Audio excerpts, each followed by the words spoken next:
مفتی طارق مسعود special. اسلام میں بے جا غصہ، بلا وجہ غصہ، یہ ہر وقت توے پہ بعض لوگ جیسے بیٹھے رہتے ہیں نا غصے میں، یہ اچھی خصلت ہے یا بری خصلت ہے؟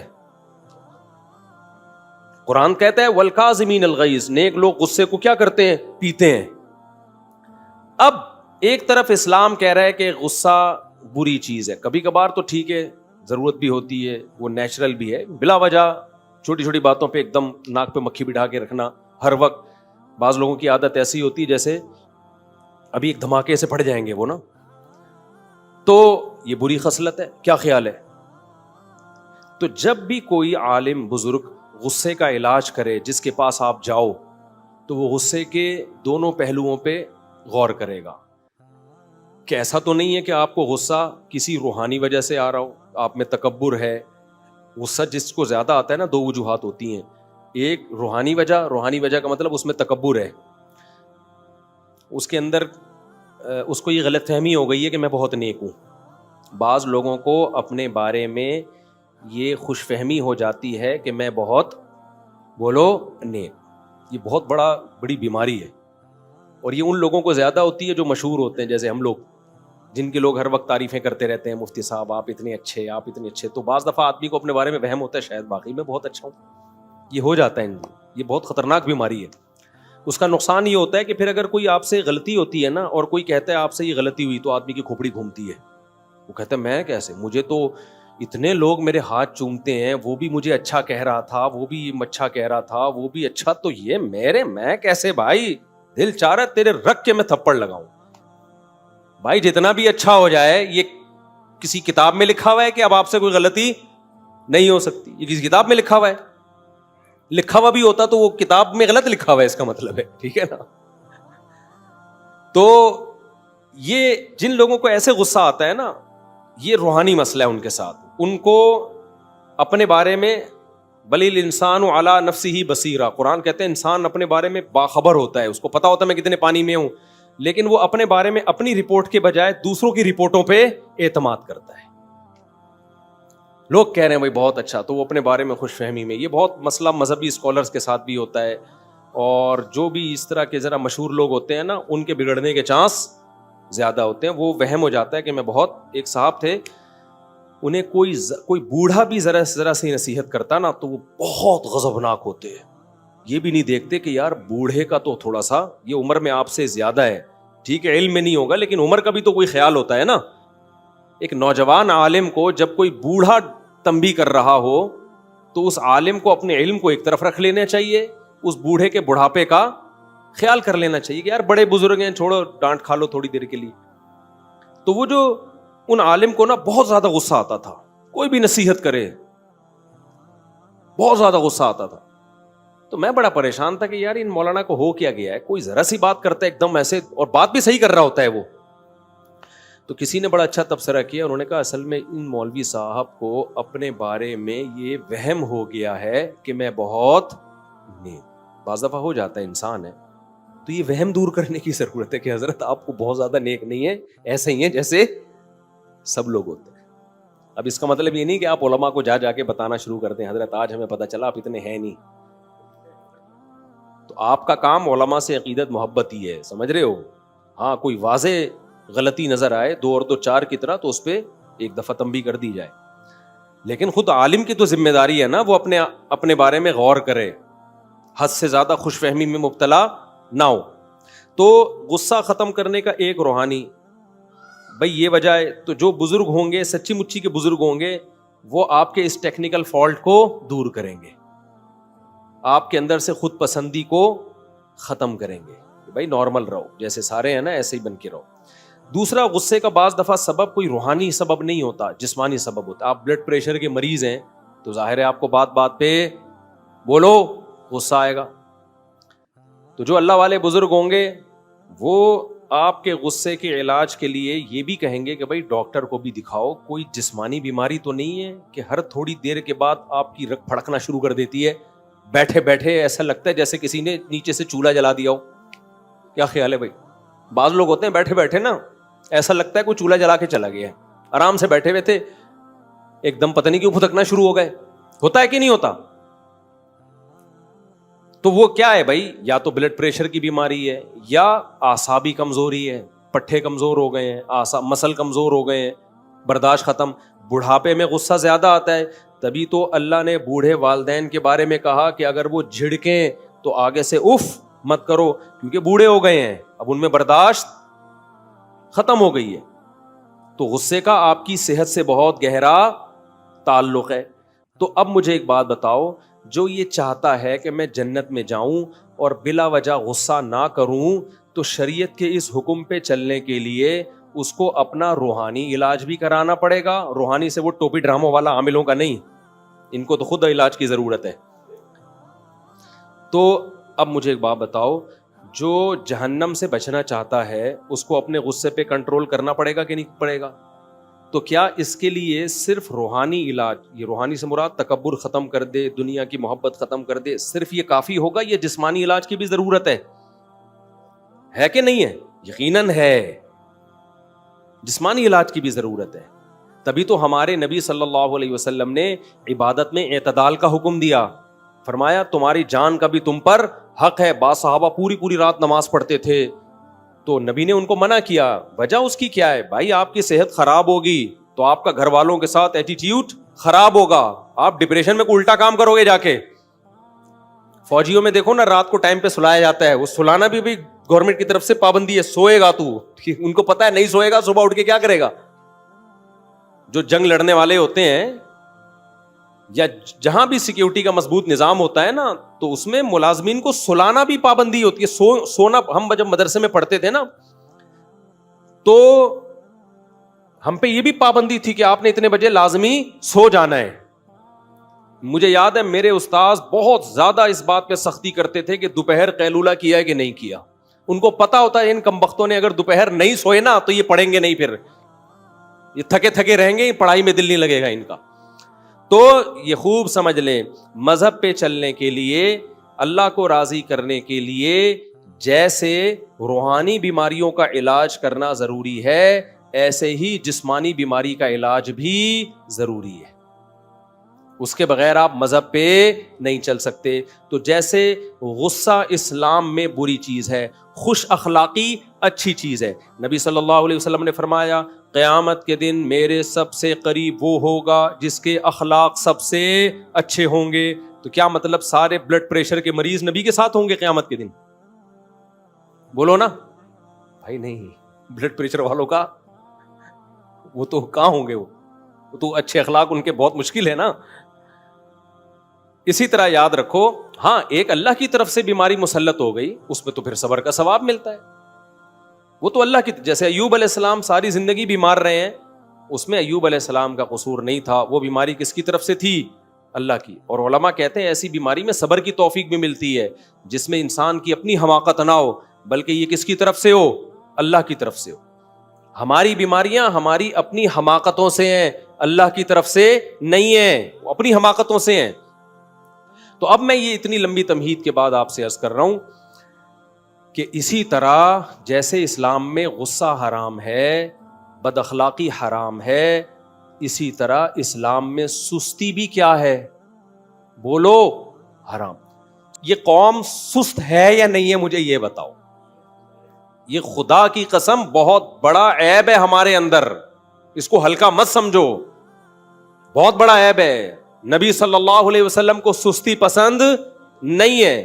اور آپ صلی اللہ علیہ وسلم کی صحیح بخاری کی حدیث ہے، آپ صلی اللہ علیہ وسلم نے فرمایا، ہم خطبوں میں یہ حدیث سنتے ہیں نا، خیر القرون قرنی ثم الذین یلونہم ثم الذین یلونہم. یہ بہت زیادہ ہم نے سنی ہے حدیثیں. آپ کو پتہ ہے پوری حدیث ہم نے نہیں سنی، ہم یہاں تک حدیث سنا کے بریک لگا دیتے ہیں. ہمیں پتہ ہے آگے ہم نے بیان کی تو ہو سکتا ہے میرے ہی خلاف جا رہی ہو وہ حدیث، کیونکہ میرے ابھی دفتر میں بھی مٹھائی کا ڈبہ رکھا ہوا ہے، نیت خراب ہو رہی تھی میری بھی. تو نبی صلی اللہ علیہ وسلم نے فرمایا سب سے بہترین امت میری یعنی صحابہ کی، پھر ان کے بعد والی بھی سب سے بہترین یعنی تابعین کی، پھر ان کے بعد والی بھی یعنی تبع تابعین کی. فرمایا اس کے بعد شر پھیلے گا، اور شر میں آپ نے دو چیزوں کو خصوصیت سے ہائی لائٹ کیا. فرمایا ایک جھوٹ پھیل جائے گا، نمبر دو موٹاپا پھیلے گا.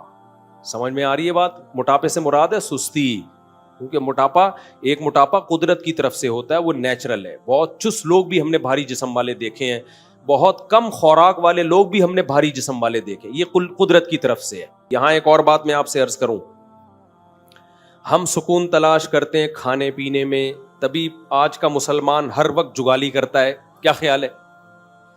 بولو نا، کیا ہو گیا؟ ہر وقت کیا کرتا ہے؟ جیسے بکریاں نہیں ہر وقت کھاتی ہیں، جب نہیں کھاتی تو پھر ویسے ہی منہ چلتا رہتا ہے.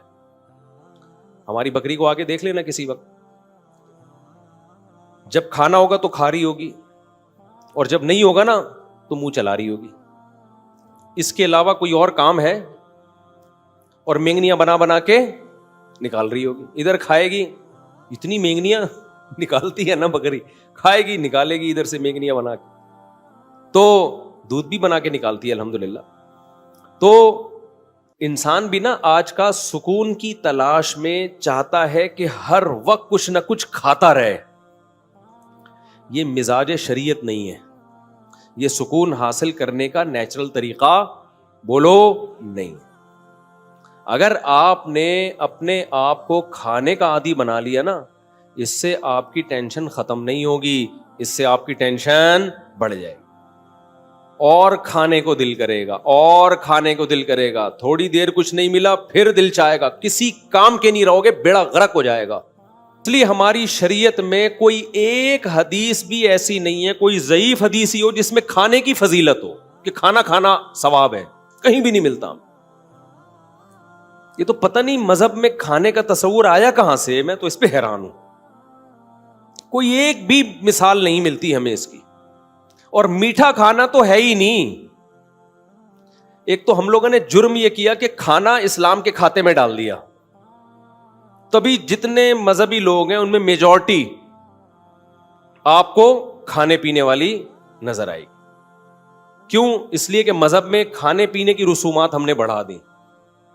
تیجے کا کھانا، 40ویں کا کھانا، پھر محرم کا حلیم، یہ سارے مذہبی کھانے ہیں نا. بھائی جان کیا ہو گیا؟ دیکھو محرم کا حلیم، پھر 40واں بھی ہوتا ہے کو محرم کا، پھر ربیع الاول آیا، وہ تو فرسٹ ربیع الاول سے لے کے بلکہ ربیع الاول سے پہلے سے ہی کھانے شروع ہو جاتے ہیں اور چلتے ہیں ربیع الاول کے اینڈ کے بعد، یعنی ربیع الثانی تک بھی چلتے ہیں.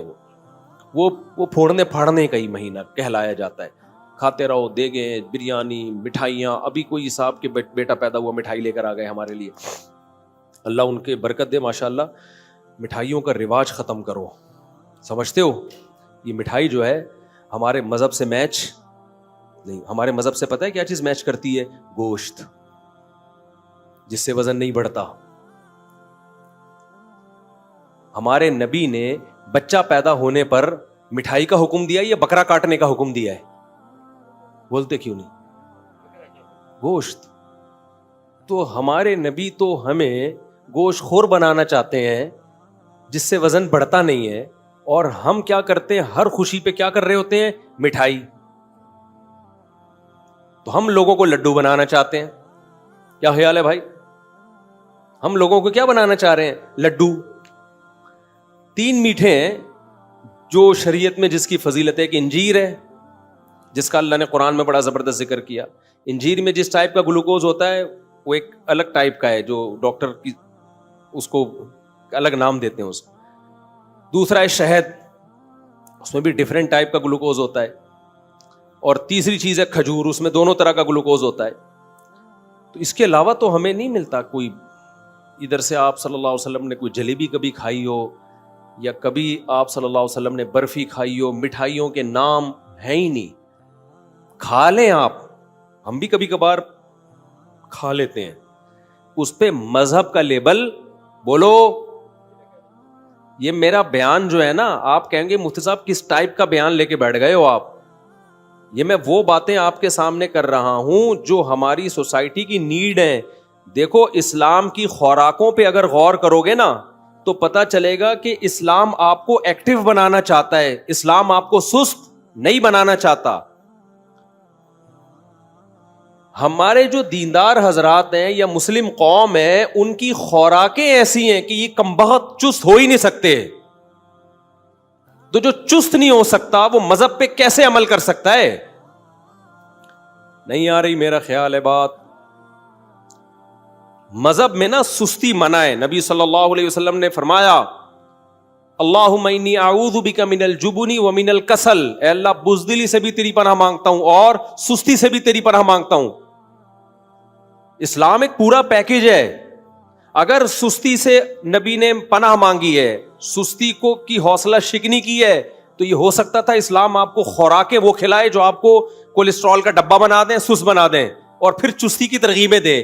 اس کا مطلب دیکھو، ایک ڈاکٹر ورک شاپ کروا رہا ہو اور آپ کو ایکٹیو رہنے کے طریقے بتا رہا ہو، اور پھر ہر ایک کے سامنے رسگلے کے ڈبے لا کے رکھ دیے ہوں، تو آپ کہیں گے ڈاکٹر صاحب آپ کی باتوں میں اور آپ کے ایٹیٹیوڈ میں تضاد ہے، یہ دونوں آپس میں ملتی نہیں.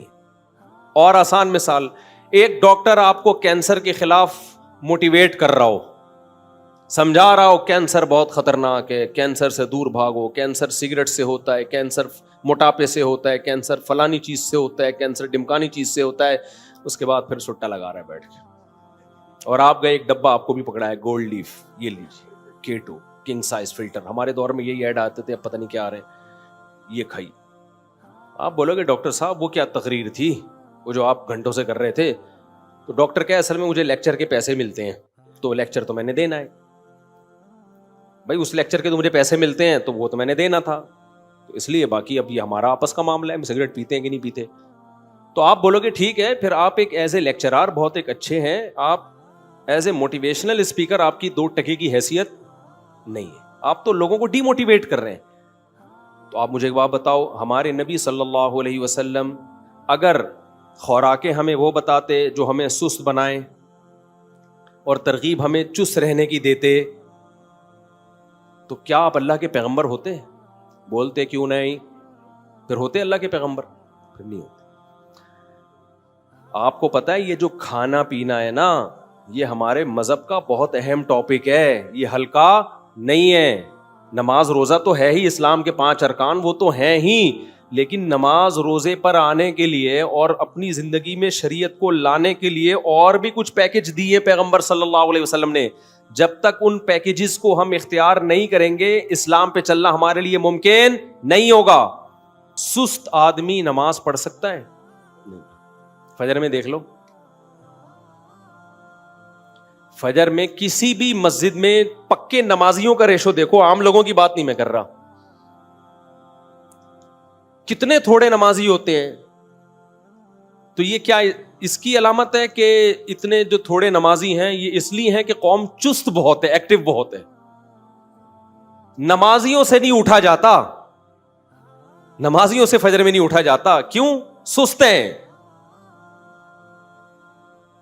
اور بہت سارے کام ہمارے دیکھ لو، ایک کام نہیں ہے، صرف نماز پڑھ کیسے رہے ہوتے ہیں، ایسے پڑھ رہے ہوتے ہیں. ایک صاحب کو میں نے دیکھا نماز پڑھ رہے ہیں، ایک ٹانگ پہ پورا زور، پھر تھوڑی دیر میں یہ والی ٹانگ ہلکی، دوسری. ابے تجھ سے سیدھا کھڑا نہیں ہوا جا رہا ہے یار، اللہ کے سامنے تم کھڑے ہو، اتنی سستی، یہ سستی ہے نا بھائی. سست آدمی کبھی سیدھا کھڑا ہو سکتا ہے؟ بولو، وہ ٹیڑھا میڑھا ہی ہوگا. ہمارے شیخ حضرت مفتی رشید احمد صاحب رحمہ اللہ جب بیان کرتے تھے نا تو ٹیک لگا کے نہیں کرتے تھے، حالانکہ ان کی عمر 75-76 سال میں بھی ایسے کمر سیدھی رکھ کے بیٹھتے تھے یوں، اور کوئی ٹیڑھی کمر کے ساتھ بیٹھا ہوتا تھا نا یوں کر کے اس کو ڈانٹ کے سیدھا کر دیتے تھے. حضرت کو ہم نے نہیں دیکھا کبھی سیڑھیوں سے اترتے ہوئے سہارا لیا ہو، سیڑھیوں پہ چڑھتے ہوئے بھی ایسے ٹھک کر کے جاتے تھے. آج کیا ہے، پہلی منزل پہ جانا ہے لفٹ کے ذریعے جا رہا ہے. ابے 2 سیڑھیاں چڑھ لے، یہ بہت ضروری ہے تیرے لیے، تھوڑے سے گھٹنے ایکٹیو رہیں گے نا. ابھی ایک کارپینٹر کو میں نے اپنے گارڈ کے ساتھ انڈا موڑ بھیجا، یہ انڈا موڑ یہ جہاں سے یعنی قریب ہی ہے، میرا خیال ہے 0.25 کلومیٹر ہے یہ. وہ کارپینٹر آدھے راستے میں بیٹھ گیا کہ تھوڑا ریسٹ کرنے دو، 0.25 کلومیٹر چلنے کے لیے. کتنا ہے؟ 100 میٹر نہیں، 100 میٹر سے تھوڑا زیادہ ہے. چلے اس پہ ہم بعد میں ڈسکس کریں گے. وہ بیٹھ گیا بیچ میں، جوان آدمی تو یہ قوم کی حالت ہے، تو یہ جہاد کرے گی؟ یہ جہاد کرے گی؟ تو سستی اسلام میں بری چیز ہے۔ چستی کیا ہے؟ میں بھی چستی پہ اتنے بیانات کر رہا ہوں، آپ یہ نہ سمجھے مفتی صاحب پتہ نہیں کتنے ایکٹیو ہوں گے، ہم بھی آپ جیسے ہی ہیں، لیکن بات تو وہی کریں نا جو ٹھیک ہو۔ کیا خیال ہے؟ تو اب مجھے ایک بات بتاؤ، جب ہمیں صحابہ میں کوئی سست نہیں ملتا، اور اتنی قربانیاں سست لوگوں کا کام ہے ہی نہیں جو قربانیاں صحابہ نے دی۔ خالد بن ولید نے روم اور فارس کے بخی ادھیڑ کے رکھ دیے تھے۔ ہمارے مجاہدین جو ماضی میں ہم لوگوں نے دنیا فتح کی ہیں، فرانس تک پہنچ چکی تھی ہماری فوجیں، اور ادھر فتح کرتے کرتے شام، اور ادھر ایسٹ کی طرف انڈونیشیا، ملیشیا، یہ ساری اسلامی سلطنتیں یہ تو بہت پہلے اسلام میں داخل ہو چکی ہیں۔ کابل تک مسلمان فوجیں حضرت عثمان کے دور میں آ چکی تھیں، وہاں صحابہ کی قبریں ملتی ہیں۔ ازبکستان، آذربائیجان، یہ سب حضرت عثمان کے دور میں فتح ہو چکا تھا۔ تو یہ سست لوگوں کا کام ہو سکتا ہے؟ اگر نبی صلی اللہ علیہ وسلم صحابہ کو ربیع الاول کے حلووں پہ ڈال کے چلے گئے ہوتے کہ تم محرم میں اتنا حلیم کھایا کرو، ربیع الاول میں اتنی دیگیں کھایا کرو، جب بچہ پیدا ہوا کرے تو مٹھائی کے اتنے ڈبے کھا لیا کرو، تو آپ مجھے بتاؤ روم اور فارس اور آذربائیجان، ازبکستان یہ فتح ہوتے؟ بولو نا۔ تو مذہب پہ چلنا ممکن ہی نہیں ہے سست آدمی کے لیے، سمجھ رہے ہو نا؟ اس سے فجر میں اٹھا جائے گا، اٹھ کے آئے گا تو ایسے لگے گا جیسے قبر سے کسی نے مردہ اکھاڑا ہوا ہے۔ آپ دیکھ لو نا، جو سست بچے ہوتے ہیں آپ ان کو اٹھاؤ تو صحیح، ایسے مرے ہوئے آ رہے ہوتے ہیں جیسے تجھے پھانسی کے پھندے کی طرف لے کے جا رہے ہیں، ہم پھانسی گھاٹ کی طرف لے کے جا رہے ہیں۔ پھر آگے بیٹھے گا تو وضو خانے میں بیٹھ جائے گا، وہیں جھومتا رہے گا بیٹھ کے۔ پھر وضو خانے سے اس کو اٹھاؤ گے، آگے کھڑا ہوگا، پھر عجیب اسٹائل سے کبھی ایک پاؤں پہ سہارا لے کے ادھر، کبھی ادھر، کبھی پھر ناک میں کھجا رہا ہے، کبھی کان میں انگلی گھما رہا ہے۔ نہ نماز میں خشوع و خضوع، نہ وضو تمیز سے ہوگا اس کا، عجیب۔ تو یہ کیا ہے بھائی؟ یہ کسی کام کا نہیں ہے، یہ امت پہ بوجھ ہے، یہ نمازیوں کو بدنام کر رہا ہے۔ بوڑھا امام ہوتا ہے نا، بوڑھا امام، وہ بیچارہ سمجھ میں آتا ہے کہ رکوع میں گیا، دیر اللہ اکبر کہہ دیا اور رکوع میں جانے میں دیر ہو گئی، سجدے میں جانے میں دیر ہو گئی، سجدے سے اٹھنے میں دیر ہو گئی۔ بوڑھے ہوتے ہیں وہ تو مجبور ہیں بیچارے، بڑھاپے میں ہو جاتا۔ میں نے جوان امام دیکھے ہیں، سجدے میں جا رہے ہیں، اللہ اتنا لمبا اللہ اکبر کہ پبلک سجدے میں پہلے پہنچ چکی ہے، امام صاحب ابھی راستے میں پہنچے۔ یار آپ تو 30-35 سال کے ابھی ینگ ہو، آپ اتنا لیٹ پہنچ رہے ہو، سردے میں اتنا لیٹ پہنچ رہے ہو۔ اور چلو شادیوں میں دولہا اپنی شادی میں لیٹ آتا ہے، میں تو نکاح پڑھاتا ہوں نا یہاں، دولہا لیٹ آدھا گھنٹہ 1 گھنٹہ، میں کہتا ہوں جس کمبخت کو اس کی شادی موٹیویٹ نہیں کر سکی ٹائم پہ پہنچنے کے لیے، وہ باقی کون سے کام ٹائم پہ کرے گا؟ یا تو بیزار ہے، تیری پسند کی شادی نہیں ہو رہی، یا تو سست ہے کہ پسند کا کام بھی اتنی سستی سے ہو رہا ہے۔ یہی وجہ ہو سکتی ہے نا بھائی تیری۔ کبھی چلو حادثہ بھی ہو جاتا ہے، ٹریفک جیم ہے، کوئی مسئلہ ہو گیا، لیکن نارملی بھی لوگ یہی کر رہے ہوتے ہیں، ہم بیٹھے ہوئے یا نکاح پڑھانے، ہم ٹائم پہ پہنچے ہوئے ہیں، حالانکہ میری نہیں ہو رہی شادی، پھر بھی میں ٹائم پہ پہنچا ہوا ہوں۔ اور اگلا کیا کر رہا ہے؟ جو دولہا ہے 1 گھنٹہ لیٹ، 1.5 گھنٹہ لیٹ۔ بس کر یار، تو نماز کیسے ٹائم پہ پڑھے گا جب تیری جو شادی جس میں اتنی دلچسپی ہے تجھے، وہ تو اتنی لیٹ کر رہا ہے، گھنٹہ بعد پہنچ رہا ہے تو یہ مقصد کہ یہ قوم سست ہے یا نہیں ہے، مجھے یہ بتاؤ۔ یہ خدا کی قسم بہت بڑا عیب ہے ہمارے اندر، اس کو ہلکا مت سمجھو، بہت بڑا عیب ہے۔ نبی صلی اللہ علیہ وسلم کو سستی پسند نہیں ہے، اور آپ صلی اللہ علیہ وسلم کی صحیح بخاری کی حدیث ہے، آپ صلی اللہ علیہ وسلم نے فرمایا، ہم خطبوں میں یہ حدیث سنتے ہیں نا، خیر القرون قرنی ثم الذین یلونہم ثم الذین یلونہم، یہ بہت زیادہ ہم نے سنی ہے حدیثیں۔ آپ کو پتہ ہے پوری حدیث ہم نے نہیں سنی، ہم یہاں تک حدیث سنا کے بریک لگا دیتے ہیں، ہمیں پتہ ہے آگے ہم نے بیان کی تو ہو سکتا ہے میرے ہی خلاف جا رہی ہو وہ حدیث، کیونکہ میرے ابھی دفتر میں بھی مٹھائی کا ڈبہ رکھا ہوا ہے, نیت خراب ہو رہی تھی میری بھی. تو نبی صلی اللہ علیہ وسلم نے فرمایا سب سے بہترین امت میری یعنی صحابہ کی, پھر ان کے بعد والی بھی سب سے بہترین یعنی تابعین کی, پھر ان کے بعد والی بھی یعنی تبع تابعین کی. فرمایا اس کے بعد شر پھیلے گا, اور شر میں آپ نے دو چیزوں کو خصوصیت سے ہائی لائٹ کیا. فرمایا ایک جھوٹ پھیل جائے گا, نمبر دو موٹاپا پھیلے گا. سمجھ میں آ رہی ہے بات؟ موٹاپے سے مراد ہے سستی, کیونکہ موٹاپا قدرت کی طرف سے ہوتا ہے, وہ نیچرل ہے. بہت چست لوگ بھی ہم نے بھاری جسم والے دیکھے ہیں, بہت کم خوراک والے لوگ بھی ہم نے بھاری جسم والے دیکھے, یہ قدرت کی طرف سے ہے. کسی کا پیٹ نکلا ہوا ہو تو اس سے بدگمان ہونے کی اجازت نہیں ہے. نیچرلی بھی لوگوں کا پیٹ ہوتا ہے, کسی بیماری کی وجہ سے نکل جاتا ہے. میں نے ایسے علماء دیکھے ہیں 24 گھنٹے میں ایک ٹائم کھاتے ہیں, وہ بھی بہت ہلکا, لیکن پیٹ نکلا ہوا ہے ان کا, وہ قدرت کی طرف سے ہے. صحابہ میں بھی ایسے تھے, بعض بھاری جسم کے, بعض دبلے جسم کے. لیکن یہاں وہ موٹاپا مراد ہے. تمام محدثین کی بات لکھتے ہیں, اس سے نیچرل جو موٹاپا ہوتا ہے وہ مراد نہیں ہے. یہاں وہ موٹاپا مراد ہے جو کھانے کی وجہ سے ہوا ہو. سمجھ میں نہیں آ رہی بات؟ اسی وجہ سے اس حدیث کی تشریح میں علماء نے لکھا ہے کہ نبی کی حدیث کا مطلب یہ ہوا کہ اس امت میں دو بیماریاں سب سے پہلے آئیں گی, ایک زیادہ کھانا, دوسرا جھوٹ. دوسرا کیا آئے گا بھائی؟ جھوٹ. بات کریں گے تو جھوٹ بولیں گے. ہر آدمی کیا بول رہا ہے آج, کیا کر رہا ہے آج کل؟ جب بھی کوئی بات کر رہا ہوتا ہے پتہ ہی نہیں چلتا کہ سچ بول رہا ہے کہ جھوٹ بول رہا ہے. قسمیں اٹھا لے گا, پوری بات ہی نہیں کرے گا کبھی بھی. تو اور دوسرا کھانا, کھائے جا رہے ہیں. اور مجھے اللہ کی قسم اس پہ افسوس نہیں ہو رہا کہ زیادہ کیوں کھا رہے ہو بھائی, یہ تو ڈاکٹروں کا ٹاپک ہے نا کہ کم کھاؤ, میرا ٹاپک تھوڑی ہے. مجھے افسوس اس پر ہو رہا ہے کہ اس پہ مذہب کا لیبل کیوں لگا رہے ہو. یہ میرا ٹاپک ہے, یہ ڈاکٹروں کا ٹاپک نہیں ہے. مذہب کا لیبل مت لگاؤ, مذہب میں پھوڑنا پھاڑنا پسند بولو نہیں ہے. اور مٹھائیوں کو ختم کر دو مارکیٹ سے. ہمارے نبی صلی اللہ علیہ وسلم نے جو ہمیں کھانے پینے کی چیزیں بتائی ہیں خوشی کے موقع پہ, وہ گوشت بتایا ہے, مٹھائیاں نہیں بتائی ہیں. وہ کیا بتایا ہے؟ اسلام میں تہوار ہیں. عید الفطر پہ آپ صلی اللہ علیہ وسلم نماز عید سے پہلے کھجور کھایا کرتے تھے. نماز عید سے پہلے کیا کھاتے تھے؟ کھجور.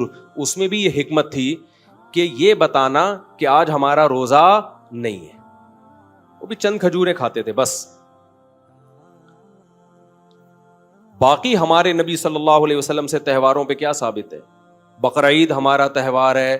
کیا اسلام میں یہ ہے؟ دیکھو ہندو جب تہوار مناتے ہیں تو وہ طرح طرح کے ویجیٹیبل اور مٹھائیاں کھاتے بھی ہیں اور کھلاتے بھی. ایسا ہی ہوتا ہے کہ نہیں ہوتا؟ سویٹس یہی ہوتا ہے نا. لبرل سیکولر لوگوں کا ایک تہوار ہوتا ہے برتھ ڈے. اس میں وہ کیا کاٹتے ہیں؟ کیک. فل کارب ڈائٹ ہے, تھوڑے دنوں میں انسان کو بھی کیک کی طرح پھلا دیتی ہے, ایسی ڈائٹ. یہ ایک تہوار ہے سیکولر اور لبرل لوگوں کا. اس میں وہ کیا کھاتے ہیں بھائی؟ میں اسلام کا مقابلہ کرا رہا ہوں نا لبرلزم سے اور دوسرے مذاہب سے.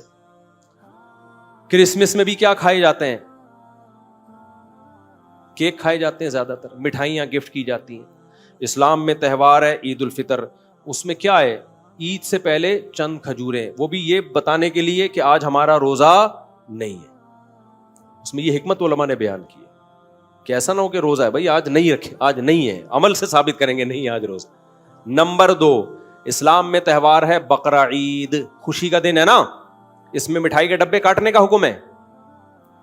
بھائی اسلام نے کہا ہوتا بھائی دوسری عید آ رہی ہے تمہاری, تو اب تم نے کیا کرنا ہے, تم نے زردے کی دیگیں پکانی ہیں, تم نے گنے کے گڑ کھلانے ہیں لوگوں کو, صحیح ہے نا. اس میں کیا رکھا گیا ہے؟ گوشت. آپ کو پتا ہے میں ویجیٹیرین تھا بچپن میں, گوشت نہیں کھاتا تھا. میں اسلام کی ترغیبوں کی وجہ سے گوشت کھانا شروع کیا میں نے. اگر اسلام ہماری زندگی میں نہ ہوتا تو میں آج بھی کیا ہوتا؟ ویجیٹیرین. میں گوشت نہیں کھاتا تھا, مجھے پتہ نہیں کیوں گھن سی آتی تھی گوشت سے. بعض لوگ ہوتے ہیں تو میری بقرعید پھیکی ہوتی تھی. کہیں ولیمے میں جاتا, لوگوں کی دعوتوں میں, وہاں گوشت, تو میں نے کہا یار یہ تو میں زندگی بھر اس نعمت سے محروم رہوں گا. تو 15 سال کی عمر میں پھر میں نے اپنے آپ کو جان کر آہستہ آہستہ گوشت کا عادی بنایا ہے کہ ہمارے مذہب میں تو جتنی رسومات ہیں کھانے پینے کی وہ ساری گوشت ہی سے متعلق ہیں, تو پھر ہم تو مذہبی ہو ہی نہیں سکتے صحیح طریقے سے. اب بقرعید میں بھی ہم کھچڑی کھا رہے ہوتے تھے بیٹھ کے, تو یہ تو عجیب سا لگتا تھا, ہمیں سارے دنیا گوشت کھا رہی ہے, ہم کیا کھا رہے ہیں, کھچڑی. تو میں نے پھر اپنے آپ کو عادی بنایا ہے. تو اس کا مطلب اسلام نے مجھے کیا بنایا ہے, گوشت خور. سمجھتے ہو کہ نہیں سمجھتے ہو؟ مجھے گوشت خور بنانے والا کون ہے؟ اسلام ہے. اگر اسلام میں مٹھائیاں ہوتی نا تو آج میں مٹھائی خور ہوتا, گوشت خور نہ ہوتا. اور میں پھر پتہ ہے یہاں آپ کے سامنے بیٹھا ہوا ہوتا, 4 آدمیوں کے برابر ہوتا. میرے لیے ایک الگ سے بنایا جاتا ہے یہاں تک, اور میں کم ہوتا, یعنی اس میں کم ہوتا اور میرا جسہ زیادہ ہوتا, میری باڈی زیادہ ہوتی اس میں. تو ایک بقرعید ہے اسلام میں, اس میں بھی کیا ہے, بولو, گوشت. تیسری خوشی شادی, یہ بھی خوشی کا دن ہے, اس میں ولیمہ ہے. نبی نے فرمایا اولم ولو بشاتن, ولیمہ کرو اگرچہ ایک بکرا کاٹتے ہی کیوں نہ ہو. تو وہاں بھی کیا کھلایا جا رہا ہے, گوشت. مٹھائی کے ڈبے بولو نہیں ہے, حلوے مانڈے نہیں ہے. اور چوتھی خوشی انسان کو ہوتی ہے بچے کی پیدائش پر. فیملی پلاننگ والوں کو تو بالکل بھی خوشی نہیں ہوتی, وہ کہتے ہیں یہ کیا ہو گیا, آبادی بڑھ رہی ہے اور مسائل بڑھتے چلے جا رہے ہیں. لیکن اسلام کہتا ہے ان کی باتوں میں مت آؤ. کسی انسان کے لیے اللہ کی طرف سے اولاد سے بڑا گفٹ کوئی بھی نہیں ہے. یہ اولاد ٹینشن نہیں ہے, بلکہ اللہ کی طرف سے کیا ہے, تحفہ ہے, ہبہ ہے. یہب لمن یشاء اناسا, جس کو چاہتا ہوں بیٹیاں گفٹ میں دیتا ہوں. اگر یہ پینلٹی ہوتی تو اللہ اس کے لیے گفٹ کا لفظ استعمال نہ کرتا. آپ نے کسی کو تھپڑ لگایا, وہ کہہ رہے یہ کیا کہہ رہی ہے, میں نے آپ کو گفٹ دیا ہے. آپ بولو گے کمبخت, زخم پہ نمک تو نہ چھڑک, ٹینشن دے رہا ہے اور نام اس کو کس چیز کا دے رہا ہے, گفٹ کا.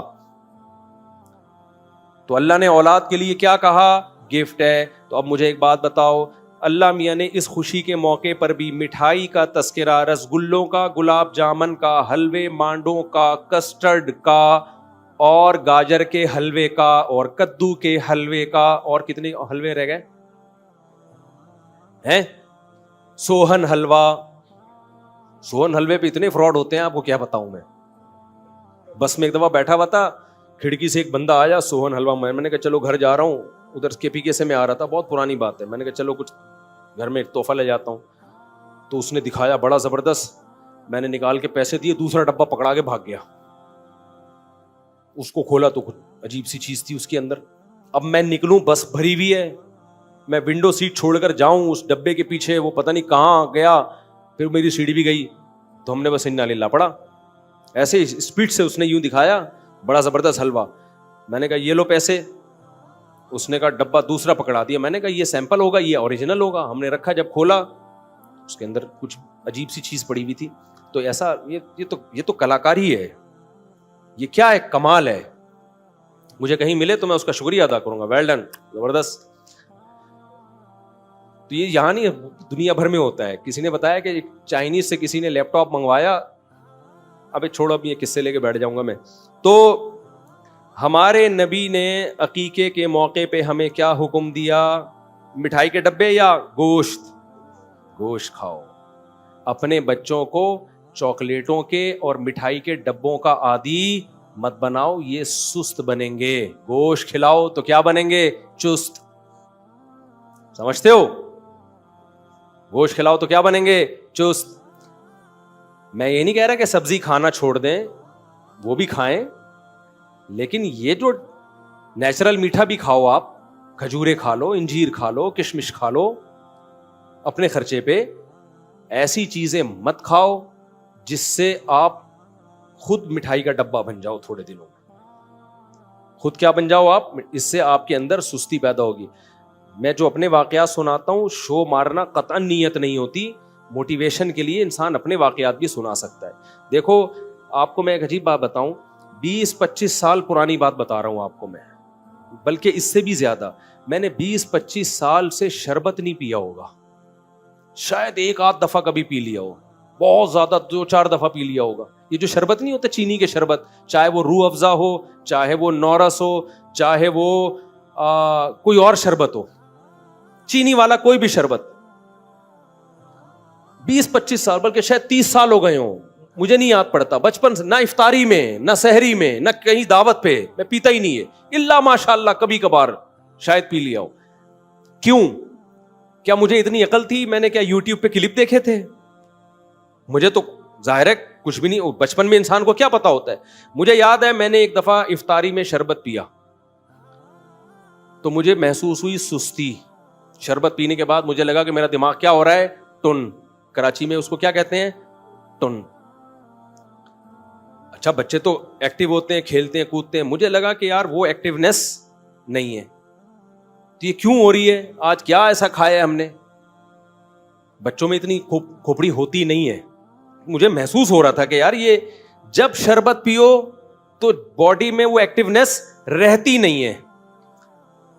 تو مجھے خود یہ بات سمجھ میں آئی کہ یار ایسی چیز میں کیوں استعمال کروں کہ 3-4 سیکنڈ کا مزہ ہے اور اس کے بعد دماغ ہر وقت سستی سے بھرا رہتا ہے. آپ افطاری میں 2-3 گلاس شربت پیو تو دیکھو حالت کیا ہوتی ہے انسان کی, ایسا پڑا ہوا ہوتا ہے, دائیں بائیں گر رہا ہوتا ہے. تو مجھے خیال ہوا کہ یار ایسا کام ہم کریں کیوں کہ 2 سیکنڈ کا مزہ ہے اور اس کے بعد جسم میں چستی ہی ختم ہو جاتی ہے. اور جسم میں جب چستی ختم ہوتی ہے نا تو انسان ڈپریشن میں بھی جاتا ہے, کیونکہ بیٹھ کسی کام میں دل نہیں لگتا اس کا, سوا اس کا حل یہی کہ بس سو جائے. تو اب کیا سوتے ہی رہے سارا دن؟ تو اس وقت اللہ نے مجھے یہ عقل دی کہ بھائی یہ پینے کے بعد سستی پیدا ہو رہی ہے, لہذا یہ کام کرنے کا نہیں ہے. مجھے کسی ڈاکٹر نے نہیں بتایا, کسی حکیم نے نہیں بتایا, نہ میں نے کسی کو مشورہ دیا کہ یہ کام مت کیا کرو. کیوں؟ میں نے اس لیے مشورہ نہیں دیا, میں نے کہا ضروری تو نہیں جو میری باڈی کے ساتھ ہو رہا ہے وہی دوسرے کے ساتھ بھی ہو رہا ہو. ایک مثال ہو گئی. دوسری مثال, میں جامعۃ الرشید میں پڑھاتا ہوں. ایک دن ایک طالب علم گاجر کا حلوہ لے کر آیا صبح. اتنا مزے کا حلوہ اس نے خاص اسٹائل سے بنایا ہوا تھا, ہم نے بھی 2 نوالے لے لیے. ہم نے گاجر کے حلوے کے فضائل سنے ہوئے تھے حکیموں سے, بڑا طاقتور ہوتا ہے, یہ ہوتا ہے وغیرہ وغیرہ. تو میں نے اس طالب علم سے وہ ریسیپی لی وہ حلوہ بنانے کی. وہ ڈفرینٹ اسٹائل کا حلوہ تھا. وہ میں نے کیا, یہ بھی کئی سال پرانی بات ہے, میں نے کیا کیا, میں نے کہا ناشتے میں اسی اسٹائل میں حلوہ بنا کے کھاؤں گا. میں نے وہ حلوہ بنا کے کھایا, مزہ بہت آیا. لیکن جب میں مدرسے پڑھانے کے لیے پہنچا تو میں نے دیکھا جس طرح میں ایکٹیو ہو کے بچوں کو پڑھاتا ہوں اس طرح مجھ میں ایکٹیونیس ختم ہو گئی. تو مزہ ہی نہیں آ رہا. دماغ کیا ہو رہا ہے؟ بولو, سست. ایک دفعہ کھایا ہوگا, اس کے بعد میں نے اس طالب علم کو بولا بھائی شاید جو بنایا تھا نا پورا بھر کے, وہ میں نے اسی کو لا کے گفٹ کر دیا. میں نے کہا آئندہ میں یہ کبھی بھی نہیں کھاؤں گا. مزے کا بہت ہے مگر یہ مزہ 10 منٹ کا, 5 منٹ کا, اس کے بعد ٹینشن 6-7 گھنٹے کی, کیونکہ وہ دماغ میں وہ تازگی ختم ہو گئی, بیٹھے ہوئے ہیں یوں کر کے جھوم رہے. تو بھائی کیوں اپنی جانوں پہ ظلم کر رہے ہو؟ ایسی چیزیں کیوں کھا رہے ہو جس سے تمہارے اندر چستی کے بجائے کیا پیدا ہو رہی ہے؟ سستی. کیوں اپنے جان پہ ظلم کر رہے ہو؟ تبھی آپ دیکھ رہے ہو نا بیان میں بھی بیٹھے بیٹھے لوگ سو جاتے ہیں, بات کرتے کرتے لوگ سو جاتے ہیں, دفتر میں بیٹھے ہوں گے آڑے ترچے ٹیڑے میڑے گر رہے ہوں گے, کوئی یوں گر رہا ہے کوئی یوں گر رہا ہے, عجیب سے. یہ سب کس کا اثر ہے؟ خوراکوں کا. شربت اپنی زندگی سے نکال دو. بہت زیادہ میٹھا پینے کا شوق ہے, اوریجنل جو گائے وہ گنے کا رس ہوتا ہے نا وہ پی لی, اس میں میٹھا اتنا نہیں ہوتا. سمجھتے ہو کہ نہیں سمجھتے ہو؟ شہد کھا لیا کرو, مدذل ہلا لیا, جو ملا کھا لیا, یہ مت بنو.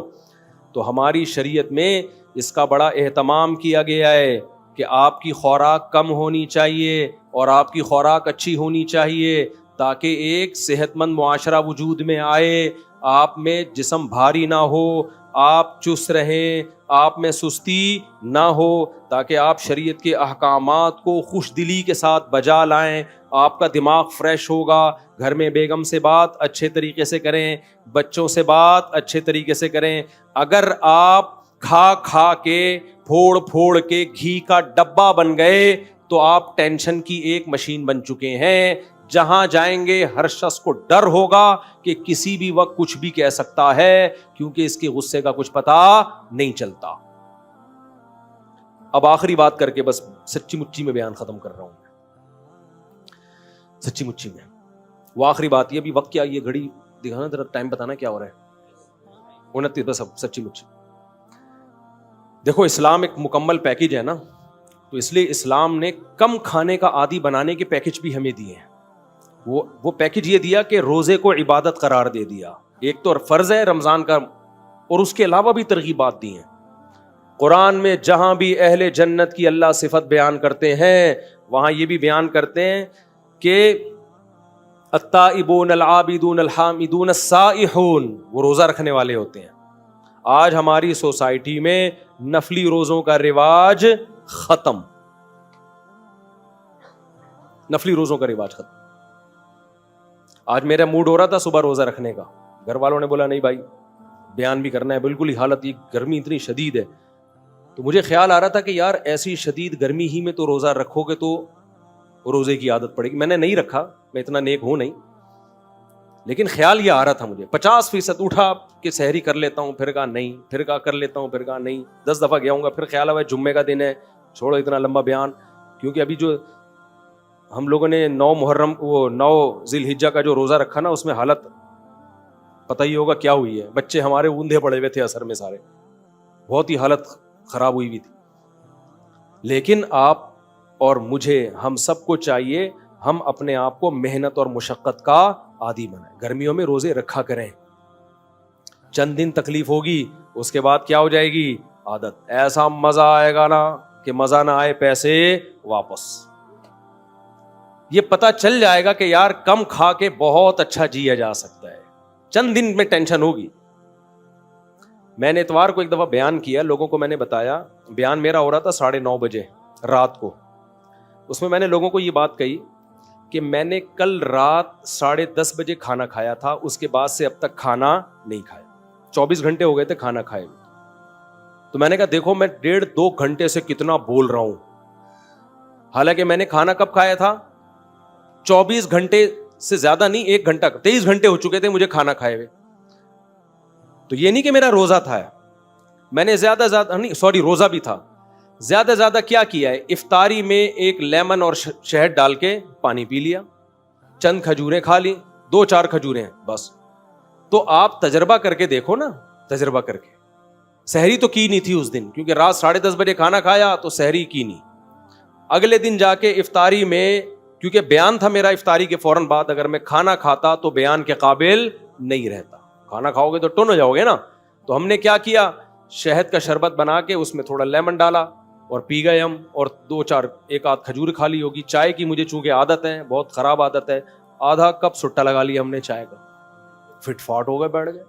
اتنا لمبا بیان کیا, کوئی کمزوری نہیں, کوئی ویکنیس نہیں. پھر چونکہ مغرب سے عشاء تک لمبا بیان ہوا, تو عشاء کے بعد جا کے پھر وہی تھوڑا سا پانی جو لیمن کا بچا ہوا تھا, شہد, اچھا لیمن کو بھی 2-3 گھنٹے پانی میں ڈال دیں, تھوڑا کڑوا ہو جائے, وہ زیادہ اچھا ہوتا ہے, وہ پی لیا. اس کے بعد پھر 1 گھنٹہ بیان. لوگ سمجھ رہے تھے مفتی صاحب کوئی بہت پہنچے ہوئے, اتنا اسٹیمنا. نا, ہم کوئی بہت اسٹیمنا نہیں ہے. میں یہ واقعہ آپ کو اس لیے سنا رہا ہوں کہ جتنا ہم پھوڑتے ہیں اتنا پھوڑنا ہمارے لیے ضروری نہیں ہے. میرے جیسا باریک آدمی جو بہت زیادہ اچھی صحت نہیں ہے, آپ سے ہو سکتا ہے کم ہی صحت ہو, اتنا کم کھا کے اتنا سروائیو کر پا رہا ہوں, تو یہ میری اس کی علامت نہیں کہ بہت اچھی صحت ہے, یہ اس کی علامت ہے کہ ہم پھوڑ بہت زیادہ رہے ہیں. آپ تجربہ کر کے دیکھو, ہو سکتا ہے مجھے 1 گلاس پینا پڑا ہو, آپ 2 گھونٹ میں بھی چل جاؤ. آپ نہیں آئی میرا خیال ہے بات سمجھ. ہو سکتا ہے مجھے جو ہے نا 2 گھنٹے بیان کے لیے 1 گلاس لیمن کا شربت پینا پڑا, شہد کا شربت, وہ والا شربت نہیں چینی والا, وہ تو پھر پریگیٹو نہیں ہو جاتے. تو آپ جب کرو گے نا آپ کی صحت ہم سے اچھی ہوگی, آپ کو اس سے بھی کم 2 کھجوریں بھی کھا لو گے تو آپ چل جاؤ گے.